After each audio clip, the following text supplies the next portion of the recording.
നാരായണീന്റെ മൂന്നാൺമക്കൾ ശരൺ വേണുഗോപാൽ സംവിധാനം ചെയ്ത് ജോജു ജോർജ്, സുരാജ് വെഞ്ഞാറമൂട്, അലൻ സിയർ, തോമസ് മാത്യു, ഗാർഗി അനന്തൻ തുടങ്ങിയവർ അഭിനയിച്ച ഈ സിനിമയെക്കുറിച്ചാണ് ഇന്ന്.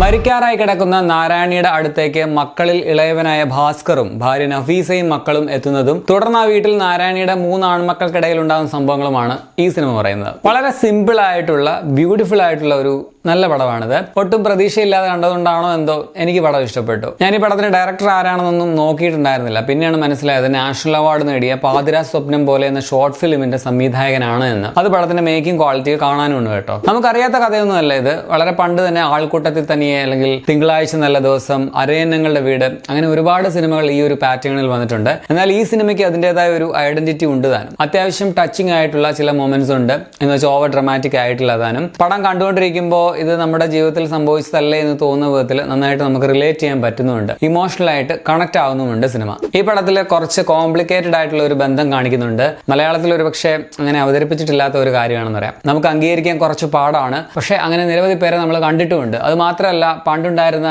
ഈ മുറച്ചെറുക്കൻ മുറപ്പെണ്ണ് പരിപാടി, അല്ലെങ്കിൽ തമിഴ്നാട്ടിലെ മുറൈമാമൻ ഏർപ്പാട്, എൻ്റെ ഒരു അഭിപ്രായത്തിൽ ഇതെല്ലാം സെയിം ആണ്. സോ ബന്ധങ്ങൾക്ക് എവിടെ ബൗണ്ടറി വെക്കണം എന്നുള്ള ഒരു ക്വസ്റ്റ്യൻ കൊണ്ടാണ് ഈ പടം വ്യത്യസ്തമാകുന്നത്. നല്ല തിരക്കഥ, നല്ല സംഭാഷണം, നല്ല പ്രകടനങ്ങൾ, മികച്ച ഛായാഗ്രഹണം, സംഗീതം, അങ്ങനെ എല്ലാം കൊണ്ടും പടം ഇങ്ങനെ രസമാണ് കണ്ടുകൊണ്ടിരിക്കാനായിട്ട്. എനിക്ക് പേഴ്സണലി ഇത് തിയേറ്ററിൽ മിസ് ചെയ്യാൻ പാടില്ലായിരുന്നു എന്ന് തോന്നി കണ്ടുകൊണ്ടിരുന്നപ്പോൾ. പെർഫോമൻസ് നോക്കുമ്പോൾ എനിക്ക് ഏറ്റവും ഇഷ്ടപ്പെട്ട ക്യാരക്ടർ എന്ന് പറയാനുള്ളത് ജോജു ജോർജ് അവതരിപ്പിച്ച സേതു ആണ്. ഒരു പാവം മനുഷ്യനാണ്. നമുക്ക് സങ്കടം തോന്നും പുള്ളിയെ കുറിച്ച് ഓർത്ത്. മറ്റു രണ്ട് ആൺമക്കളാണെങ്കിൽ അവർ കുറച്ചുകൂടി സ്വാർത്ഥരാണ്. അവരെയാളെ ട്രീറ്റ് ചെയ്യുന്ന ഒരു വിധം അതൊന്നും എനിക്ക് തീരെ ഇഷ്ടമായില്ല. ഇത് ഭയങ്കര നല്ല ഒരു കൂൾ ആയിട്ടുള്ള ഒരു ക്യാരക്ടറായിരുന്നു. നാരായണീന്റെ മറ്റു രണ്ട് ആൺമക്കളായിട്ട് വരുന്നത് സുരാജ് വെഞ്ഞാറമൂടും അലൻ സിയറുമാണ്.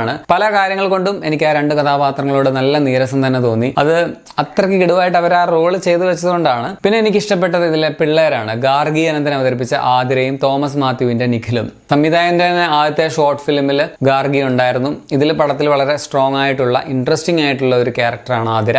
നൈസായിട്ട് ചെയ്തിട്ടുണ്ട് കേട്ടോ. അതുപോലെ നിഖിലായിട്ട് വന്ന തോമസ് മാത്യുവിന്റെ പ്രകടനവും നൈസായിരുന്നു. UK നിന്ന് വന്ന കുറച്ച് ആക്സെന്റ് ഒക്കെ ഉള്ള ഒരു ക്യാരക്ടറായിട്ട് പുള്ളി കറക്റ്റ് കാസ്റ്റിംഗ് ആണെന്ന് തോന്നി. ആനന്ദം കഴിഞ്ഞിട്ട് കക്ഷി അധികം കണ്ടിട്ടില്ലായിരുന്നു. ഇനിയിപ്പോൾ ലാലേട്ടന്റെ പടത്തിൽ തുടരുമില് മോനായിട്ട് അഭിനയിക്കുന്നുണ്ട്. Welcome back. ഷെല്ലി കിഷോർ, സജിത മഠത്തിൽ, സരസ ബാലുശ്ശേരി, അങ്ങനെ കുറെ താരങ്ങൾ കൂടി പടത്തിലുണ്ട്. അപ്പു പ്രഭാകറാണ് ക്യാമറ, എഡിറ്റിംഗ് ജ്യോതി സ്വരൂപ് പാണ്ഡ. രാഹുൽ രാജിന്റെ മ്യൂസിക്, ബാക്ക്ഗ്രൗണ്ട് സ്കോറും പാട്ടുകളും ഒരുപോലെ മനോഹരമാണ്. സംഗീതമാണ് ഈ സിനിമയുടെ ആത്മാവ് എന്ന് പറയാം. ഒരൽപ്പം സ്ലോയിൽ പോകുന്നതുകൊണ്ട് തന്നെ എല്ലാവർക്കും ഇഷ്ടമാവുന്ന ഒരു സിനിമയല്ല, എല്ലാവരുടെയും കപ്പ് ഓഫ് ടീ അല്ല. മാസ് ഓഡിയൻസിന് നല്ല ലാഗ് ഫീൽ ചെയ്യാൻ സാധ്യതയുള്ള ഒരു സിനിമയാണ്. പിന്നെ ഞാൻ ഈ പറഞ്ഞതുപോലെ ചില റിലേഷൻഷിപ്സ് ഒക്കെ പലർക്കും നെറ്റി ചുളിക്കാൻ സാധ്യതയുള്ള, അവർക്ക് എഗ്രി ചെയ്യാൻ, കണ്ടുകൊണ്ടിരിക്കാൻ തന്നെ ബുദ്ധിമുട്ടാകും. ചിലർക്ക് യേക്ക് ഫീലിംഗ് ഒക്കെ ഉണ്ടാകാനുള്ള സാധ്യതയുണ്ട്. സോ ആകമൊത്തം ടോട്ടലിൽ അതിൻ്റെതായ സൗന്ദര്യമുള്ള ഒരു കുഞ്ഞ് നല്ല സിനിമയാണിത്. ബന്ധങ്ങളുടെ സങ്കീർണത പറയുന്ന തിരക്കഥ, മികച്ച സംഗീതം, നല്ല പെർഫോമൻസ് ഉണ്ട്, ഒക്കെ കൊണ്ട് ഇത് ചർച്ച ചെയ്യപ്പെടേണ്ട ഒരു പടമായിട്ട് തോന്നി. പടം പ്രൈം വീഡിയോയിൽ നിങ്ങൾക്ക് കാണാൻ പറ്റും. 1 മണിക്കൂർ 51 മിനിറ്റാണ് റൺ ടൈം. അപ്പോൾ നിങ്ങൾ ഈ സിനിമ കണ്ടിട്ടുണ്ടെങ്കിൽ നിങ്ങളുടെ അഭിപ്രായം കമന്റിൽ രേഖപ്പെടുത്തുമല്ലോ.